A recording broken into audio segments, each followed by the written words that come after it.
स्वतंत्रता दिवस का जश्न मनाने हम आ रहे हैं सिर्फ इंडिया पर। तो देखना ना भूलिएगा जश्न आज़ादी 15 अगस्त को आई इंडिया पर। नमस्कार, आप देख रहे हैं आई इंडिया और मैं हूं पंकज सिंह गौर और मैं सत्या सिंह। फिरंगियों से मुल्क को आजाद हुए 7 दशक हो गए, मगर सीतापुर की जनता को ज्वलंत समस्याओं से निजात नहीं मिल पाई है। सीतापुर के बासिंदों को 7 दशक बाद भी बाढ़ व कटान की विभीषिका, बेहतर इलाज, उच्च स्तरीय तालीम, जाम और पार्किंग जैसी जन समस्याओं से दो चार होना पड़ रहा है। ऐसा नहीं कि इनके समाधान को माननीयों समेत सरकारी नौकरशाह ने पहल नहीं की।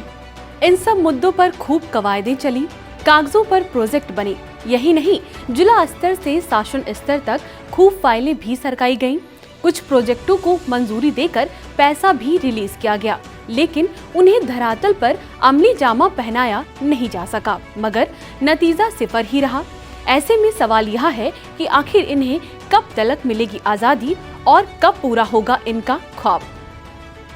सबसे पहले बात करते हैं 7 तहसीलों वाले सीतापुर जनपद के उन 3 तहसीलों की, जिनका अच्छा खासा इलाका हर साल बाढ़ और कटान की तबाही झेलने को मजबूर होता है।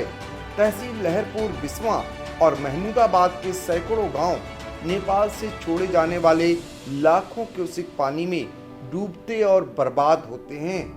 इस इलाके के लोगों को साल में एक ही फसल मिल पाती है। आलम यह होता है कि हर साल हजारों की आबादी पानी की कैदी बनकर रह जाती है। इस दौरान इनके खाने की तो छोड़िए, पीने को स्वच्छ पानी तक नसीब नहीं होता है। शिक्षा, स्वास्थ्य जैसी बुनियादी सुविधाएं समय पर मिलना आज भी दिवा स्वप्न है। बाढ़ से निजात दिलाने को लेकर राज्य ही नहीं, केंद्र की सरकारों के अब तक के प्रयास हवाई ही कहे जाएंगे। और तो और आजादी के 75 वर्षों में कटान दर्जनों गांवों का अस्तित्व मिटा चुकी है। हजारों की आबादी सड़कों के किनारे खरफूस और पॉलीथीन में रहने को मजबूर है। जिन जमीनों पर फसलें बोई जाती हैं, उन्हें भी कटान निगल जाती है। पर कटान से आजादी 75 वर्षों के बाद भी नहीं मिल पाई है।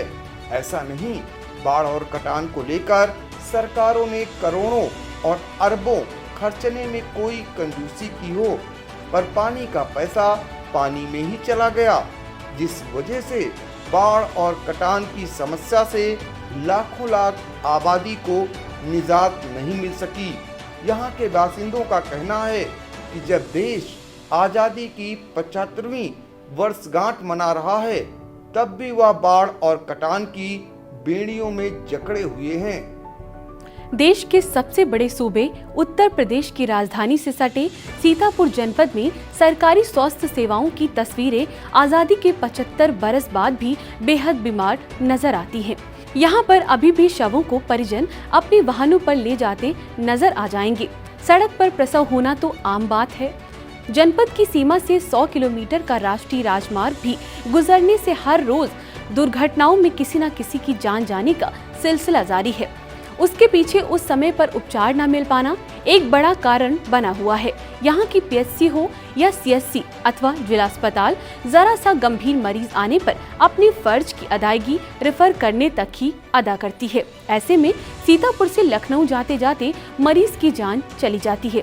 और तो और सरकारों का हाल देखिए, 5 साल से ट्रॉमा सेंटर बना खड़ा है, उसे चालू कराने की जरूरत ही नहीं समझी जा रही है। सीतापुर में हार्ट अटैक पड़ने के बाद सरकारी स्तर पर इलाज हो पाना नई जिंदगी मिल जाने के बराबर बना हुआ है। बदहाल स्वास्थ्य सेवाओं को कब आजादी मिलेगी, यह सवाल खड़ा होना लाजमी है। आपको जानकर हैरानी होगी कि सीतापुर जिला मुख्यालय में उच्च शिक्षा का बालिकाओं के लिए एक भी सरकारी डिग्री कॉलेज नहीं है, जिसके चलते बहुत सारी बालिकाएं इंटर करने के बाद उच्च शिक्षा पाने से वंचित रह जा रही हैं। और तो और पुराना सीतापुर में बालिकाओं के लिए एक डिग्री कॉलेज का निर्माण पूर्व सरकार ने शुरू कराया था, लेकिन सरकार की रुखसती के बाद भी योगी सरकार उसे चालू नहीं करा पाई है। हालांकि हर चुनाव में बालिकाओं की उच्च शिक्षा का मुद्दा भी बनता है। जनता की अदालत में पहुंचने वाले नेता उसे पूरा कराने का आश्वासन भी देते हैं, लेकिन जब सत्ता में आते हैं तो वो अपने वादों को पूरा करने के बजाय उसे भुला बैठते हैं। शायद यही वजह है कि बालिकाओं को उच्च शिक्षा मिलने का ख्वाब पूरा नहीं हो पाया है। उनके लिए आज भी उच्च शिक्षा दिव्य स्वप्न बनी हुई है। इंटर पास कर चुकी बालिकाओं की माने तो देश को अंग्रेजों से आज़ादी तो मिल पाई है, लेकिन उनकी उच्च शिक्षा पाने की आज़ादी नहीं मिल सकी है। सीतापुर की जनता को आवागमन की बेहतर सुविधा देने के लिहाज से शहरी और गंवई इलाकों में सड़कों का जाल बिछाया गया था।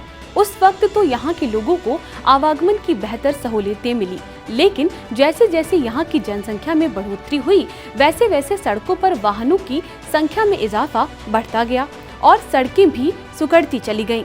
आज हालात यहाँ हैं कि जब ऑफिस या फिर स्कूल टाइम होता है, उस समय पर सड़कों पर चारों तरफ तक वाहनों का रेला ही नजर आता है।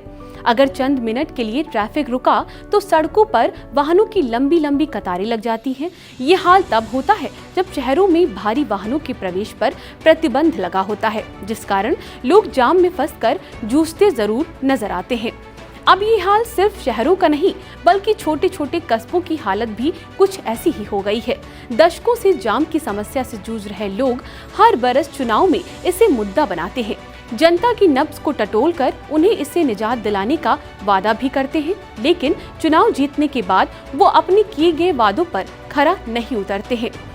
रही सही कसर पुलिस पूरी कर देती है। यातायात व्यवस्था को दुरुस्त बनाने के नाम पर पुलिस खूब ज्यादती करती है। चेकिंग के नाम पर न सिर्फ वाहन चालकों को तंग करती है, बल्कि उनसे वसूली भी करती है, लेकिन उन्हें सहूलियतें देने से कतराती रहती है। स्वतंत्रता दिवस का जश्न मनाने हम आ रहे हैं सिर्फ इंडिया पर। तो देखना ना भूलिएगा जश्न आजादी 15 अगस्त को इंडिया पर।